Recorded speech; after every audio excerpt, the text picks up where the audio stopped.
in a lot of dirt, so to speak, in a lot of negativity, but it doesn't have to be there. You could redeem it. You could take it out. That's what it means mutar. It's untied. It's like someone who's in a jail cell, but the cell is not locked. You just got to open the door and show them the way out. There's godly sparks in these things, which it is there, and that's why we call it bad. It's locked up. It's not locked up. It's there, but it's not locked up. It's not, or it is locked up. You just have to turn the knob. There's on different levels, but it's mutar. It's not untied. It's not there to stay. It could be released, and that's why we have the mitzvah to use it and to release it. That's why there's this. They say a story about a certain tzaddik who, when he would eat, he wouldn't eat a lot, and he would actually beg forgiveness from the food that he wasn't eating. The food that he ate was elevated.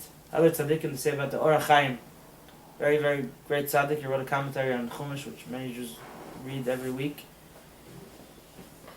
And the Orach Chaim, they said, I read about him once, that he was very, he would eat a lot. It was a service of Hashem. He would eat a lot of food. That was his way of serving Hashem. Since he was such a holy man, he was able to be involved and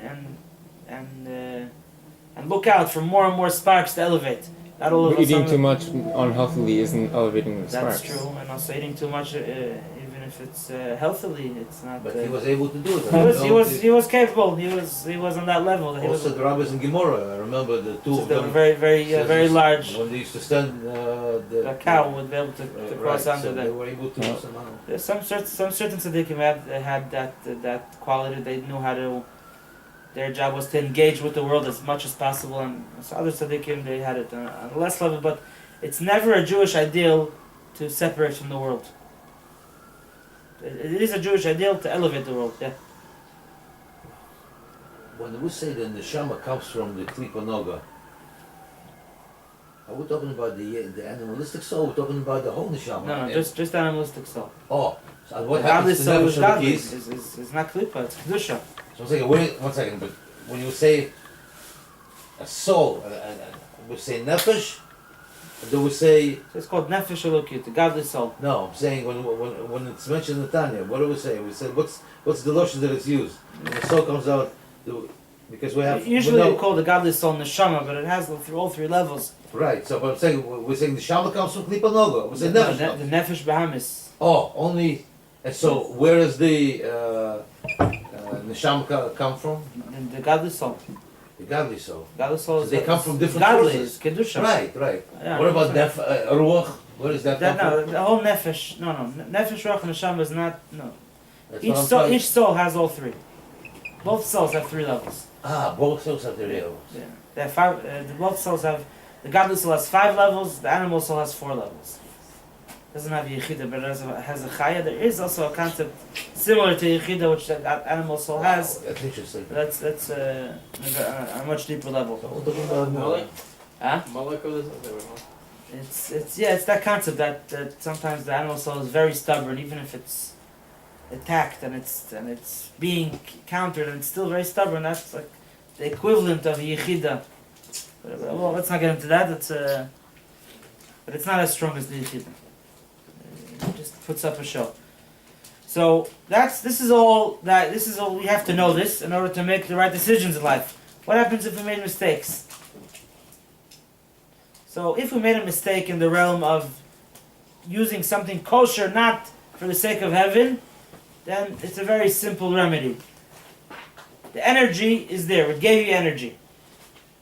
Doesn't matter what you had in mind when you consumed it and when you did it. If you make sure that the outcome will be that you now, who ate this kosher thing, will do holy things with it, retroactively you're going to redeem it from the klipa. It's the next day. Huh? 2 years later. It still became part of you. Any food that you ate becomes part of you, or any relationship that you had is there, and it could be elevated.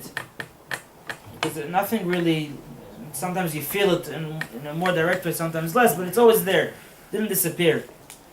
Things that we do don't. We wish sometimes the things that we did would disappear, but they don't.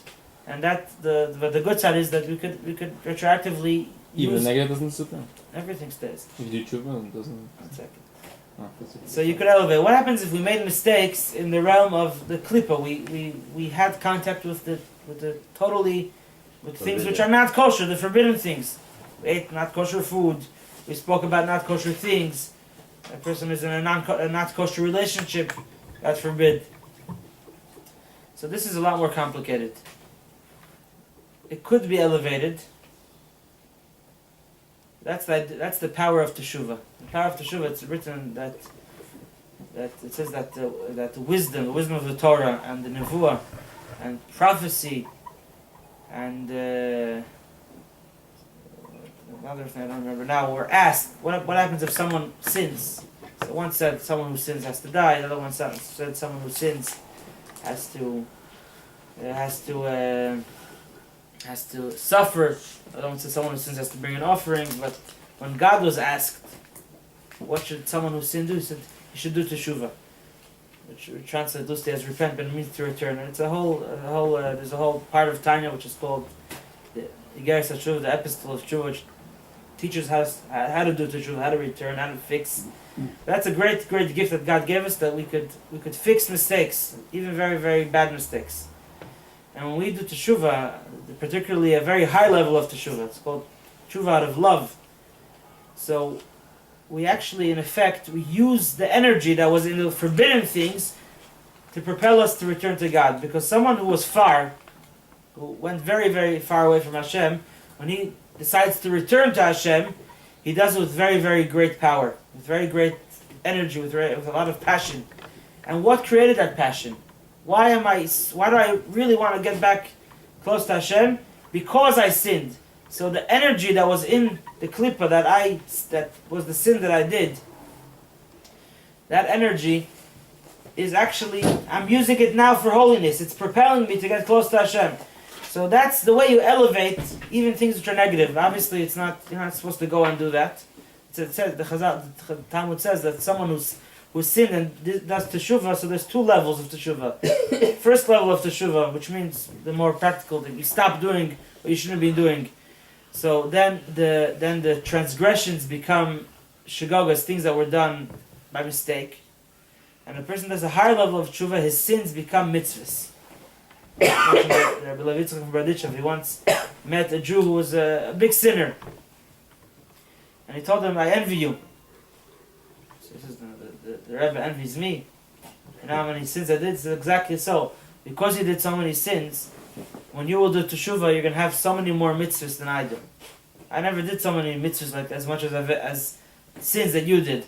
And I never have a chance to get to your level. You have a big potential. If you're going to do teshuvah, it's going to push you so hard. It's going to be this jet engine which is going to make you fly so high to Hashem, and you elevate all those sparks that went deep down. You could use them for also for Hashem, to get close to Hashem. I told them I never did so many mitzvahs as you did about it. You told them. I thought you were crying. I was laughing. I thought about it. That's the way it sounded to me. That's what he told him. That's why he envied him. How could he?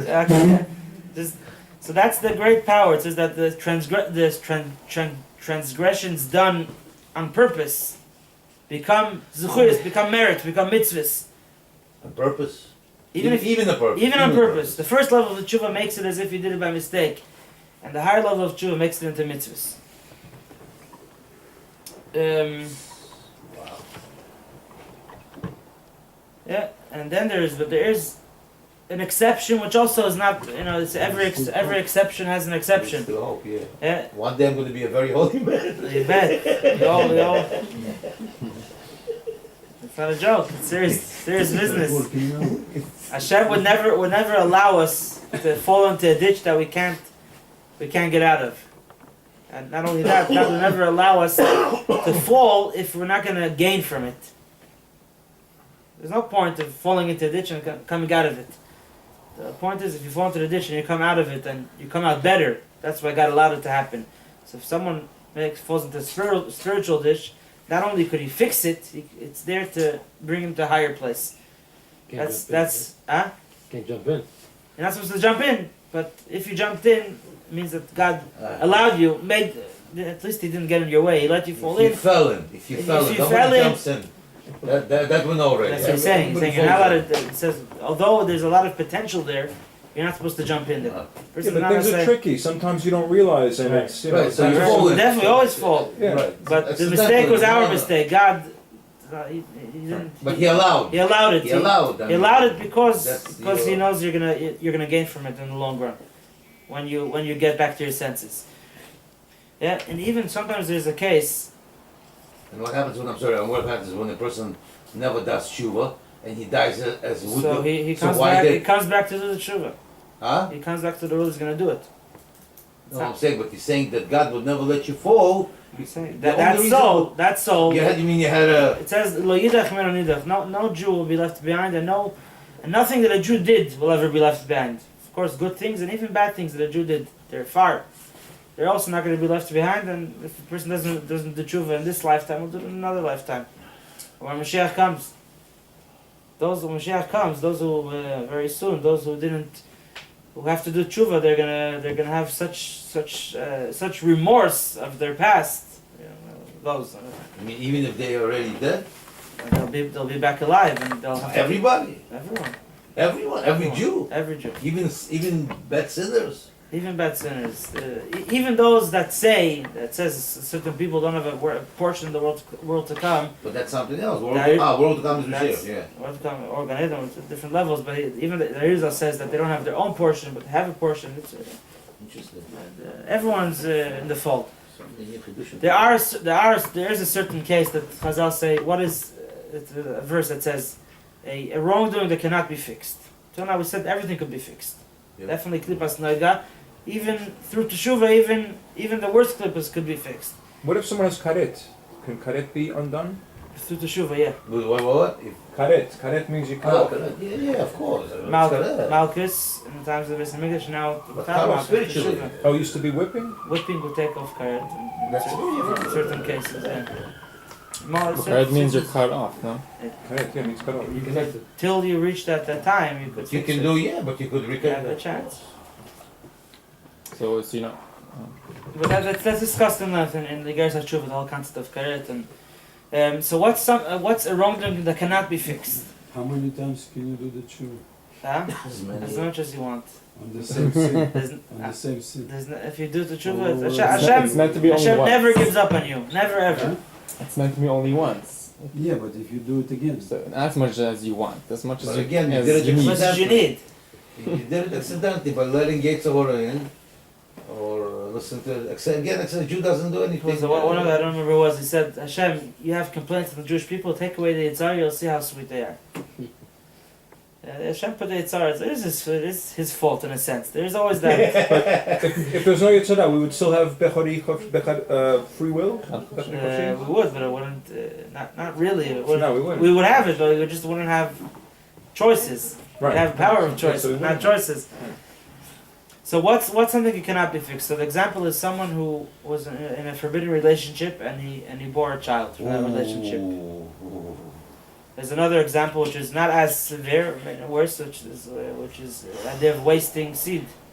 It cannot be fixed until it says that you prayed. One second. So wasting seed, although it's a very big sin. It says it's so big that it's not even mentioned in the Torah. That's how big it is.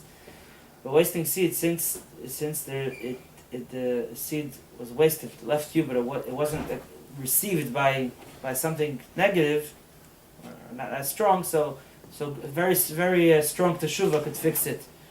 Yeah, it's in the idea of And if it was received by something negative, if it was received as something negative, which is the example, that's where the sages that say but I didn't say a wrongdoing that cannot be fixed. But I didn't say somebody was born, but it was received by something negative. That's a wasting seed. That's yeah. But if it actually created a child, so that's something that cannot be fixed, and even that could be fixed. Wasn't it mentioned in the Torah when one of the men didn't want to marry his brother's Right. wife? Yeah. That was he wasted seed. That was Onan. Yeah, the Nan. The two brothers, the two sons of Judah. Right. So it was mentioned. It was mentioned, but it's not Those mentioned stones as a can't do this. as doesn't say don't do it. Only a man that should. Anyway, so even that could be amended. But he dies, Onan dies, so. Yeah, God took him, but both of them, and Onan. So how even that could be fixed. Even such a thing could be fixed, but for that you need, because it's such a terrible sin, you need very, very strong teshuvah. And there's a story that's mentioned in I think it's mentioned in the lessons of Tanya, of a certain Melamed who was a chassid, one of the story, a chassid of the Alter Rebbe. He was and he was hired by someone to teach his children, and this person, when it came to the high holidays, he wanted to go to his Rebbe. So he says, and he tells his boss, "I'm going." He says, "Where are you going?" "I'm going to my Rebbe." He says, "But you're a Rebbe. You're a rabbi." He says, "No, there's a big rabbi." So, and he got interested. He wanted to come, and he comes, and he does what everyone does, and he gets a chance to meet the Alter Rebbe in person. The Alter Rebbe started telling him about all his sins, and his sins were very, very big. So he right away runs out and he tells the Melamed, he says, "You told on me." He says, "No, I didn't. The Rebbe knew himself." And when he realized that the Rebbe's great, so he went ahead and he confessed about even more things. And he tells the Rebbe, I have a few mamzerim, a few illegitimate Gentile children